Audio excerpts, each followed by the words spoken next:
Et bonjour à tous, c'est Ted Nomad. J'espère que vous allez bien. On se retrouve aujourd'hui pour une nouvelle vidéo et on va s'attaquer à la présentation et on va faire un tuto. Je vais essayer de donner mon avis sur le hardware wallet que vous connaissez peut-être, qui est le Trezor Safe 3 que vous voyez là, qui est tout petit et qui vous permet de faire comme Ledger. Je parle de Ledger parce que c'est un peu le concurrent direct, un peu dans leur approche. On retrouve les deux boutons pour valider les transactions, on va connecter via USB-C et on va pouvoir utiliser tout ça. Pour ceux qui sont curieux, eh bien j'ai aussi réalisé des vidéos sur le Case One Pro, j'ai aussi fait une vidéo donc sur Ledger et sur le nouveau Tangem Wallet aussi, que je vous invite à voir pour ceux qui cherchent à avoir des infos sur les différents wallets. D'ailleurs, je ferai un petit comparatif dans les prochains jours ou prochaines semaines sur ces 4 wallets pour que vous puissiez peut-être y voir plus clair. Donc n'hésitez pas à rester ou à vous abonner, à mettre un petit commentaire, un pouce bleu pour soutenir la chaîne, ça fait toujours plaisir.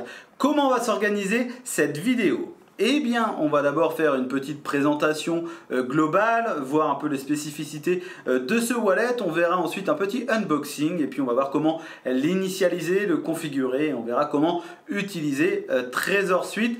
J'espère que vous êtes prêts parce que là, encore une fois, il y a pas mal de choses à voir. On se retrouve donc sur trezor.io qui est le site officiel, et si vous souhaitez me remercier pour cette vidéo, n'hésitez pas à utiliser le lien d'affiliation que je vous mets évidemment en description. Donc rapidement, on va faire une rapide présentation de ce wallet qui se veut véritablement une alternative à Ledger, et on va voir un peu son approche qui est similaire mais où il y a quelques petits points de différence quand même. On retrouve déjà 3 wallets différents. Le Trezor Safe 3 que je vous présente aujourd'hui, on a le modèle haut de gamme qui est le Trezor Model T, qui a lui un écran tactile et plus grand, et on a vraiment le modèle de base, le Trezor Model One, qui est un peu l'original parce que Trezor est un véritable pionnier un peu dans l'industrie du wallet. Donc nous on va s'attaquer plutôt au Trezor Safe 3 que vous voyez ici, qui existe évidemment en plusieurs couleurs. Moi j'ai le doré, franchement c'est plutôt pas mal.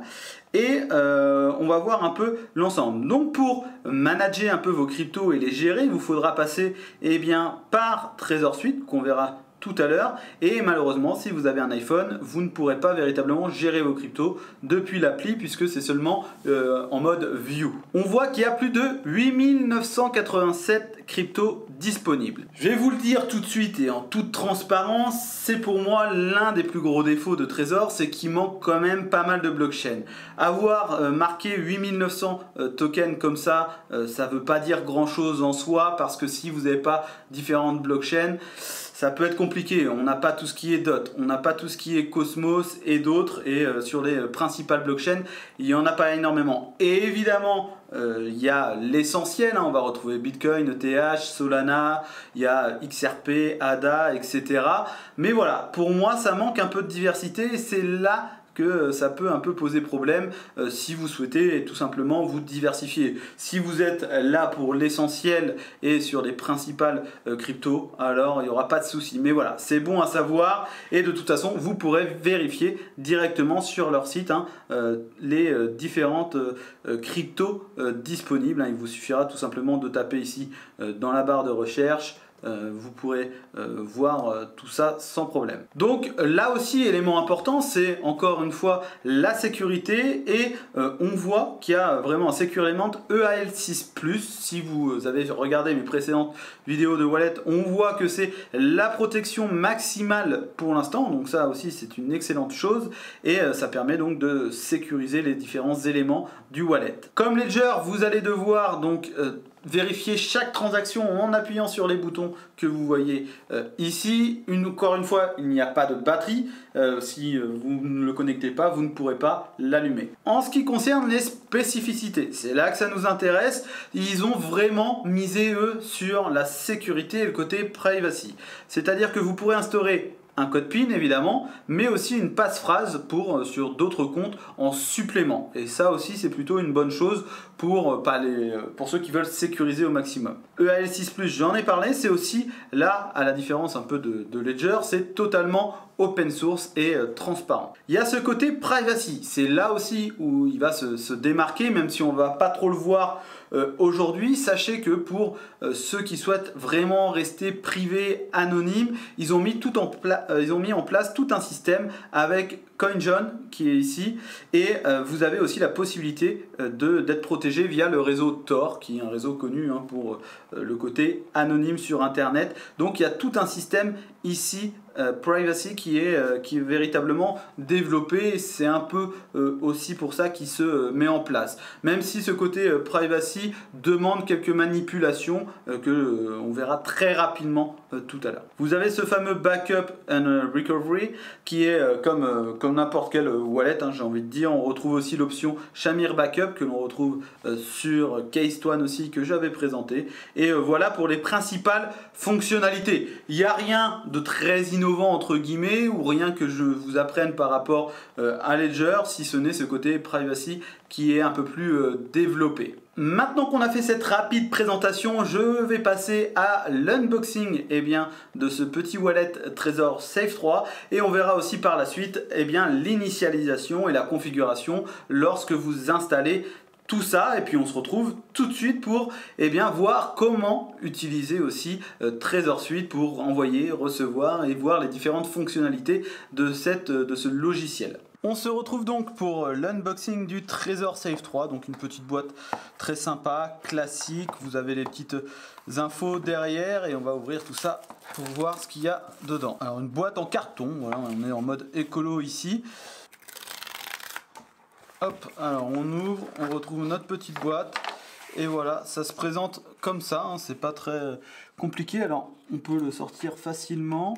Alors c'est tout petit, je pensais que ça allait être beaucoup plus gros, mais en fait c'est vraiment minuscule. Alors évidemment il faudra s'assurer ici que vous ayez bien le petit truc pour montrer qu'il n'a jamais été utilisé, avec le petit filigrane ici, voilà.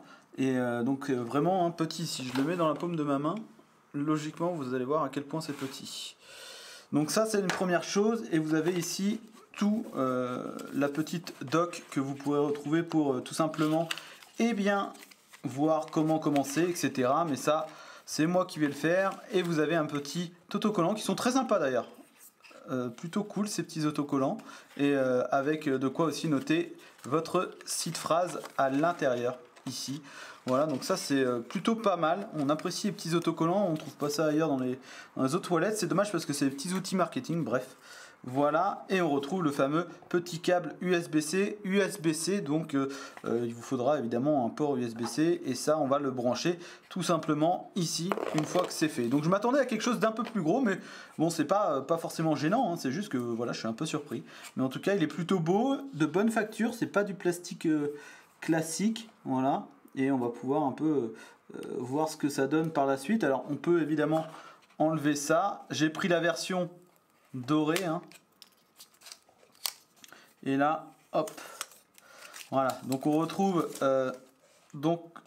ici le petit écran. Je vais le mettre là comme ça.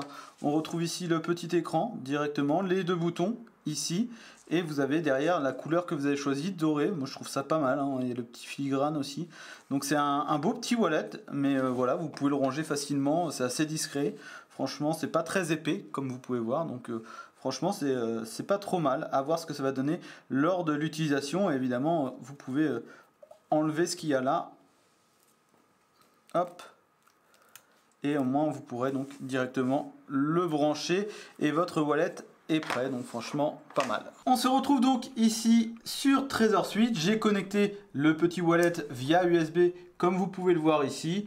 Avez-vous déjà utilisé ce trésor? Alors moi je l'ai déjà paramétré évidemment pour vous montrer comment faire, donc je vais faire oui, mais configurer mon trésor. Mais vous allez donc devoir, dans un premier temps, vous n'allez pas le voir ici, vous allez devoir donc installer le micro logiciel. Mais bon, voilà, le micro logiciel est prêt, vous avez juste une étape, c'est très simple à suivre, vous faites installer et voilà. Mais sinon on en arrive là, donc vous faites continuer. Nous allons vérifier le dispositif pour voir si tout est OK. Je vais devoir confirmer ici sur le Safe Wallet. Je vais check. Voilà. C'est bien confirmé. Vous faites continuer. On va éviter le tutoriel puisque c'est moi qui vais vous le faire. Mais voilà, vous faites continuer. Et vous allez donc devoir choisir entre créer un nouveau portefeuille ou récupérer un portefeuille. Par exemple, moi je l'ai déjà utilisé, si je voulais récupérer mon ancienne adresse, j'aurais fait récupérer. Nous, on va s'attarder à la première configuration. Vous faites créer un nouveau portefeuille. Vous avez soit via la sauvegarde via site phrase classique comme sur Ledger ou n'importe quel autre wallet, ou vous avez un système Shamir qui va diviser, mais on ne va pas s'attarder sur ça. Sachez que ça existe et que vous pouvez renforcer cette sauvegarde qui est une alternative intéressante aussi, où vous pouvez placer à différents endroits pour plus de sécurité. Mais nous, on reste sur le classique. La sauvegarde du portefeuille va arriver. Je vais donc devoir valider sur le petit trésor pour créer le wallet. Je vais faire créer wallet et donc ça va se faire tout seul très rapidement. Une fois que c'est fait, vous faites créer une sauvegarde et évidemment, petit rappel logique, vous lisez bien ça, toujours le noter sur un papier ou sur un support physique, ne la divulguez à personne, ne la prenez pas en photo, ne la mettez pas sur le cloud, etc. Vous avez toutes les informations de sécurité ici et vous pouvez faire démarrer la sauvegarde. Vous allez donc devoir créer une sauvegarde depuis le trésor, vous cliquez sur les deux boutons, voilà, et ça va vous montrer les mots. Alors évidemment, je ne vais pas vous les montrer, mais il vous restera tout simplement à rentrer tous ces mots sur papier. Une fois que c'est fait et que vous avez créé cette sauvegarde, vous allez pouvoir Hold to Confirm. Hop, vous faites continuer, vous allez devoir check le backup. Par exemple, quel est le troisième mot de ma phrase? Eh bien, vous allez choisir ça et on va vous le demander plusieurs fois. Vous appuyez sur Select et vous le faites sur les autres choses. Une fois que c'est fait, succès, vous pouvez continuer. Évidemment, le backup est fait, continuer. Et vous allez devoir maintenant passer au code PIN pour protéger et valider les transactions. Comme sur Ledger, eh bien, je fais passer au code PIN, définir le code PIN. Et donc, je vais donc Turn on PIN Protection, évidemment. Je vais faire Turn on. Vous pouvez choisir entre 4 et 50 chiffres. Vous faites continuer. Et vous allez donc choisir, comme ça, votre code PIN. Une fois que c'est fait, vous allez tout à droite et vous faites Enter et vous allez devoir le refaire pour être sûr d'avoir fait le bon code PIN. Une fois que vous avez vérifié et reconfirmé, vous faites Enter et voilà, ça va se mettre en route et vous allez donc directement pouvoir valider ce code PIN et donc activer. Vous faites continuer et vous allez pouvoir ajouter les blockchains qui vous intéressent parmi celles-là. Donc moi je vais mettre Solana, Bitcoin, mais vous avez aussi Ethereum. Bref, vous mettez ce que vous voulez, Cardano, etc. Et vous pourrez évidemment en ajouter plus tard. Vous avez aussi l'option Tor que vous pouvez voir ici qui va vous permettre, oui ou non, d'activer une sorte d'anonymat supplémentaire. Tor, pour ceux qui ne connaissent pas, c'est un peu Internet de façon anonyme. Alors là, je l'ai activé, mais j'aurais pas forcément dû. Mais vous pouvez évidemment le faire si vous souhaitez ajouter cette couche assez exclusive à Tor. Mais voilà, je ne vais pas le faire pour la première configuration, mais libre à vous de le faire ou non. Je fais configuration complète. Je vais modifier le nom. Donc par exemple, je vais mettre TED Nomad. Donc modifier le nom. Et je peux donc directement accéder à suite. Je vais donc valider le changement de nom sur le trésor. Et voilà, vous pouvez aussi changer l'écran d'accueil. Je vais mettre cette petite galaxie si vous voulez. Voilà. Vous faites Change sur le wallet et vous faites accéder à suite. Vous avez deux options. Le portefeuille standard qui est lié directement comme ça à votre trésor. Ou vous avez un portefeuille masqué où là vous allez ajouter un niveau de sécurité en plus à votre site phrase. C'est-à-dire que pour accéder à ce portefeuille, vous allez pouvoir ajouter une phrase supplémentaire. Donc si vous le sélectionnez, je ne vais pas le faire, mais si vous le sélectionnez, vous pouvez, comme pour le code PIN, générer cette phrase directement sur le wallet trésor que vous voyez là pour configurer cette phrase et ça apporte une sorte de sécurité en plus. Votre portefeuille standard, lui, reste accessible sans phrase secrète, c'est ce qu'on va faire.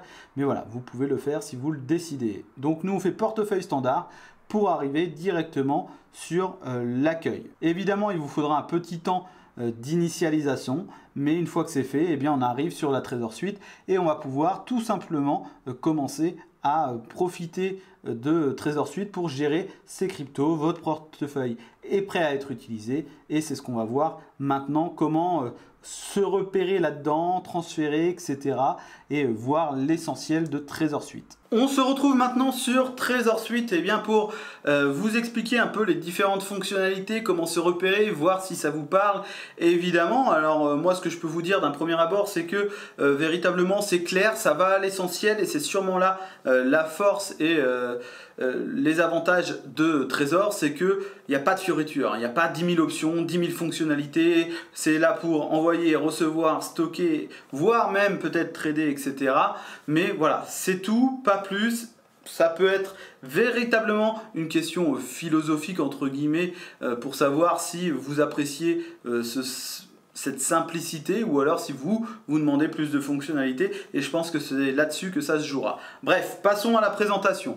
Vous avez tout d'abord ici le tableau de bord qui au fil des jours vous présentera évidemment votre portfolio. Donc on voit que juste pour tester, j'ai l'équivalent de 11 $ qui affiche votre solde total sur les cryptos. Vous pouvez évidemment mettre l'évolution sur en semaine, mois, année, toute. En dessous, vous avez actif. C'est là que vous allez pouvoir tout simplement voir le solde de vos cryptos. On voit que j'ai 0,1 solde.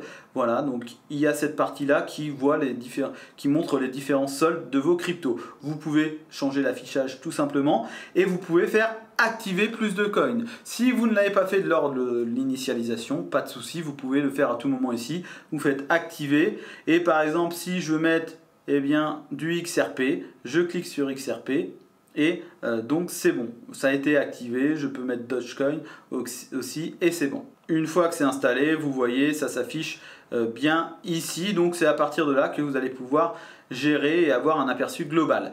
Vous avez la partie sécurité. Alors on va y revenir un peu tout au long de cette vidéo, mais la sauvegarde, elle a été créée, forcément. Le code PIN, on l'a activé lors de l'initialisation.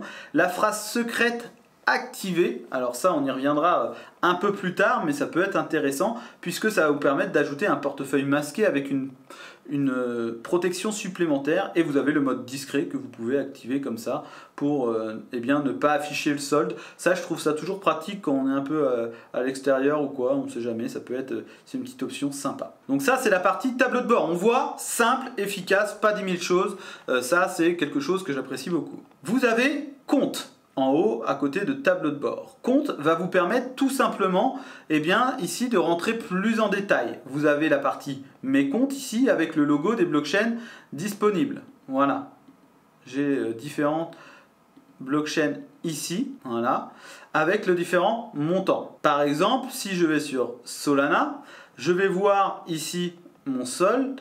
Donc 0,1 solde, ma vue d'ensemble, le prix, la variation sur 7 jours, l'historique des transactions, voilà. Et vous avez aussi donc cette vue d'ensemble, mais vous avez aussi les jetons, puisque vous avez des tokens natifs, mais vous pouvez recevoir des jetons. J'ai envoyé 2 USDC ici sur le réseau Solana, mais vous pouvez aussi ajouter d'autres tokens qui sont disponibles. Pour ça, je vous invite évidemment à retourner là-dessus pour voir les cryptos qui sont disponibles sur Solana ou sur d'autres réseaux. Vous voyez, vous avez tout ce qui est là, plus de 9000.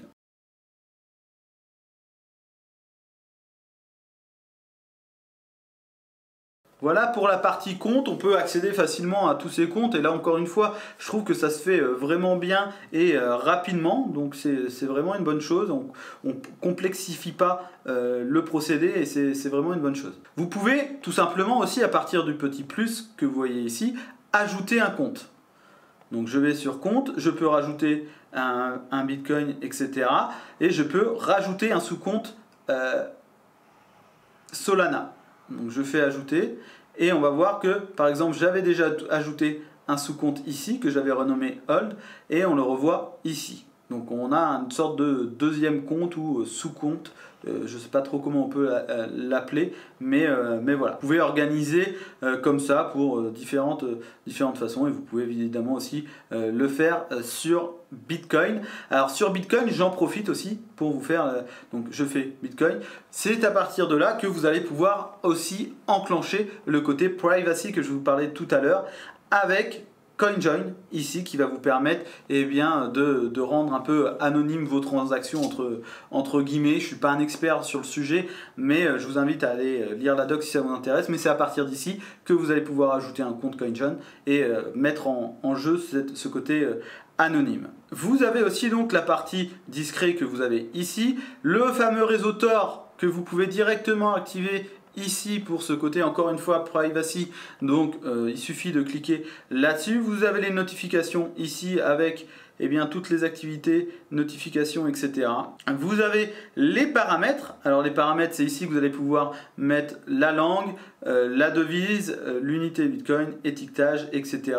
Tor, l'application couleur ou sombre, comme vous voulez.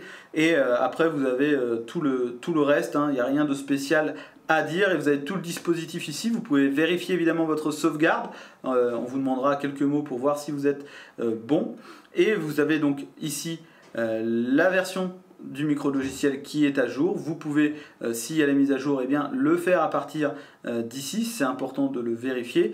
Vous avez cette partie code PIN activée, phrase secrète activé, et vous avez les différents contrôles de sécurité et de personnalisation. Vous pouvez changer le nom évidemment et changer l'écran d'accueil de votre wallet. Et enfin, zone de danger entre guillemets, c'est des actions qui vont être ultra importantes comme réinitialisation aux paramètres d'usine. Ça, c'est l'interface principale, et vous pouvez à tout moment, à partir d'ici en haut à gauche, voir ce portefeuille standard qui est là, et vous pouvez aussi ajouter un portefeuille masqué. Donc là, je mémorise le portefeuille standard pour qu'il soit affiché à chaque fois, et je fais ajouter un portefeuille masqué, et là je vais donc ajouter ma phrase secrète. Vous pouvez mettre un mot ou une phrase tout simplement. Donc une fois que vous avez tapé, vous allez valider, confirmer, vous retapez la phrase. Alors très important, ces phrases secrètes,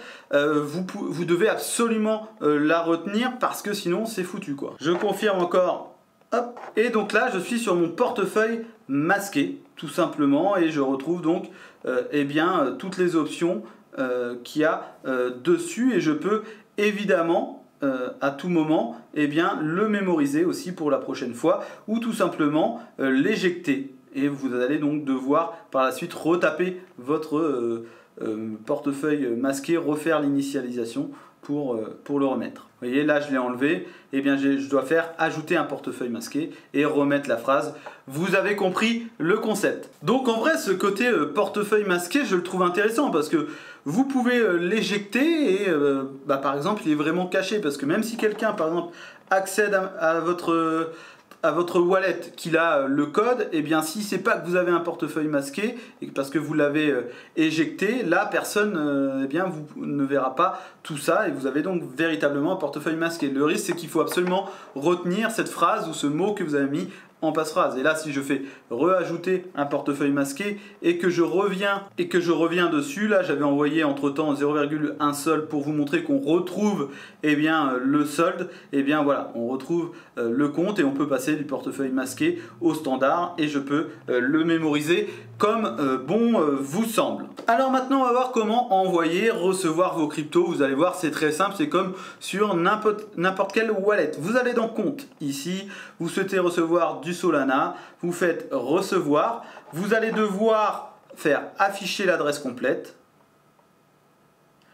et pour copier l'adresse, vous allez devoir vérifier sur le wallet que c'est bien la bonne adresse qui s'affiche. Vous faites confirmer sur le wallet, et à partir de ce moment là vous pouvez copier l'adresse, où vous avez directement le QR code. L'adresse est copiée, vous la mettez dans le wallet par lequel vous souhaitez envoyer vos fonds, et c'est chose faite. Voilà pour envoyer, pour recevoir pardon. Et maintenant pour envoyer, vous allez voir que c'est encore plus simple. Donc vous souhaitez envoyer, vous faites envoyer, vous mettez l'adresse tout simplement. Tout ce que je vous montre là, c'est valable pour n'importe quel compte, n'importe quel crypto. Le procédé est le même. Je veux envoyer USDC, j'en ai 2. J'envoie le max.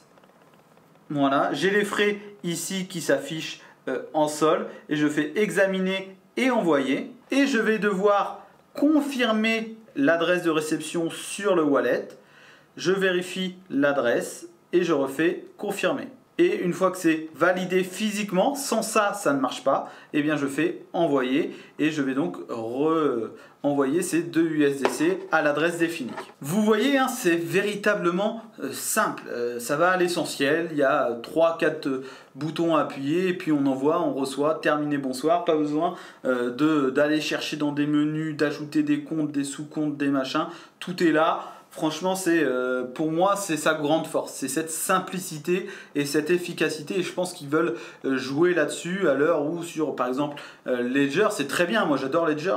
Mais pour des débutants, on peut être un peu perdu au début. Là, franchement, je pense que tout le monde peut se repérer ici. Alors, ce qui est dommage, je ne l'ai pas dit tout à l'heure, mais dans le portfolio, en fait, vous allez voir uniquement, vous n'allez pas voir les jetons. Et ça, c'est un peu dommage parce que j'avais 11,35 $ en sol, mais j'avais aussi mes 2 USDC et ça s'était pas affiché. Et ça, c'est un peu dommage. Alors, je sais pas si c'est parce qu'il y a un temps d'adaptation ou pas, mais voilà, ce qui était dans la partie jetons n'était pas comptabilisé ici dans la partie portfolio. Alors, je sais pas si c'est normal ou pas. Je pense que ça dépend des blockchains parce que quand je vais dessus, c'est marqué que les jetons XRP et ERC20 sont inclus dans le solde. Moi, c'était pas inclus parce que c'était sur Solana et donc là, ça va pas être non plus inclus dans le graphique, mais dans le solde. Bref, vous avez compris. Maintenant, on va s'intéresser à la partie trader. Pour ça, je vais prendre Bitcoin, Ethereum, peu importe. On va prendre Bitcoin. Et la partie trader, eh bien, c'est à partir d'ici que vous allez avoir des fonctionnalités supplémentaires.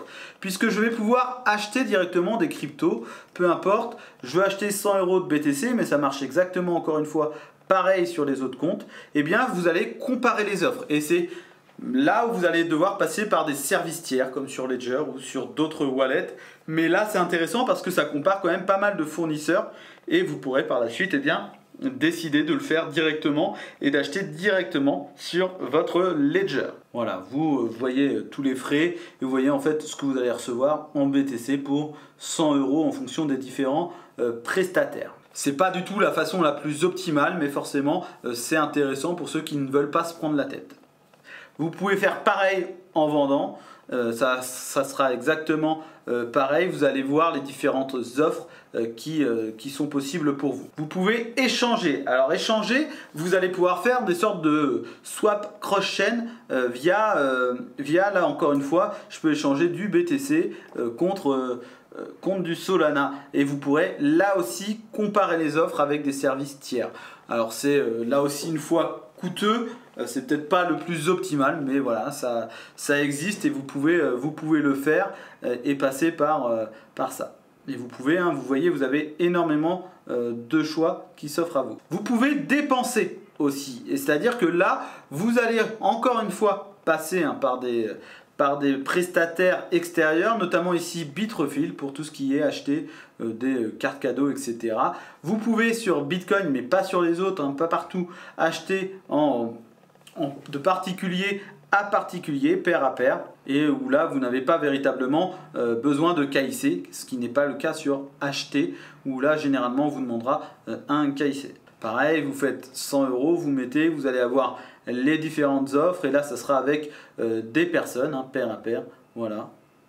Et vous pourrez échanger du BTC. Et enfin, vous avez une partie, alors qui n'est pas encore développée en France, mais vous pourrez faire un plan d'épargne, une sorte de DCA directement depuis ici.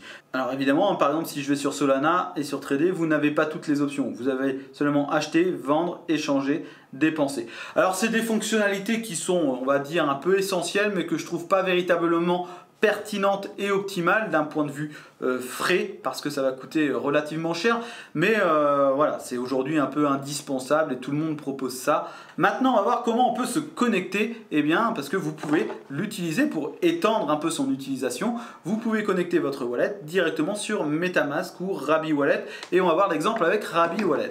on se retrouve ici sur Rabi Wallet pour voir comment on peut envoyer ou en tout cas se connecter depuis Trésor. Vous faites plus ici et vous allez faire donc Connect Hardware Wallet que vous voyez ici et vous voyez que vous avez l'option Trésor tout simplement. Donc je vais cliquer dessus, ça va juste lire les clés publiques. Hop, on va mettre la première, Done.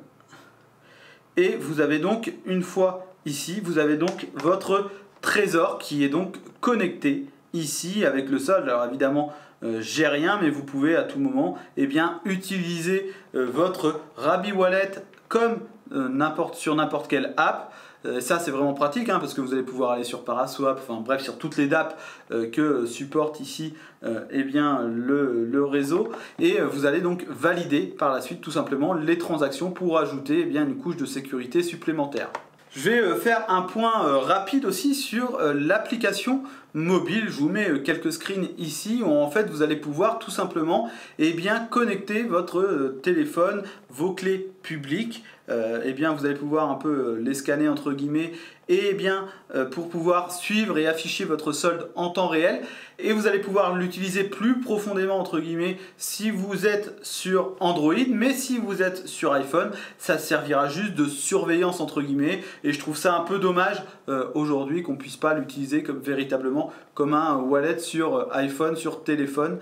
Et ça c'est vraiment dommage. Mais par exemple, si vous souhaitez le faire, vous téléchargez l'application, vous allez dans Détails et vous faites clé publique. Ici vous faites afficher la clé publique et vous allez pouvoir donc la scanner pour tout simplement avec votre téléphone scanner directement le QR code et vous allez avoir tout ça qui va être actualisé, le solde, etc. Et vous pouvez faire ça aussi avec d'autres choses, mais pas avec tous les tokens et c'est un peu dommage. Donc ça pour moi c'est un peu un point faible, cette application qui ne sert pas forcément à grand chose, mais voilà, il y en a qui n'ont pas besoin de ça, mais encore une fois je trouve ça un peu dommage. Et il est temps de faire le bilan, j'espère que ça vous a plu. Et pour vous donner mon avis général, je trouve que c'est une bonne solution pour certaines personnes. Notamment pour ceux qui veulent véritablement aller à l'essentiel, sans fioritures, sans 10 000 fonctionnalités. Envoyer, recevoir, stocker, bim, bam, boum, en 3 clics, c'est fait. Pour ceux qui n'ont pas besoin de 10 000 cryptos sur leur wallet, simplement les principales.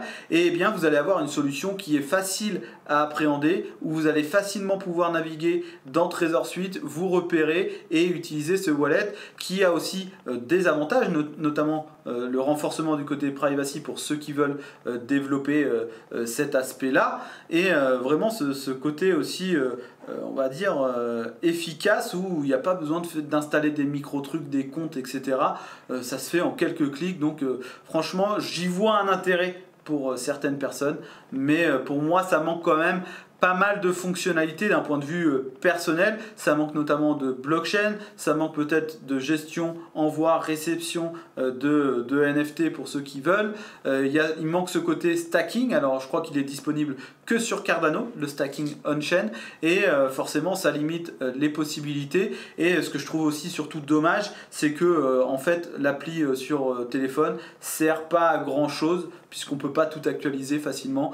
Bref, pour moi c'est pas génial, c'est pas le plus pratique, mais encore une fois c'est personnel. Pour ceux qui veulent vraiment la simplicité, l'efficacité, la sécurité, ça sera sûrement fait pour vous, mais je préfère par exemple Ledger pour comparer, ou globalement je préfère largement Tangem Wallet. J'espère que cette vidéo vous a été utile et en tout cas on se retrouve bientôt pour une nouvelle vidéo puisque je vais comparer un peu tous ces wallets aux autres, donc Tangem Wallet, Keystone, Ledger et Trésor. Donc ça sera bientôt et on se retrouve très vite. Ciao!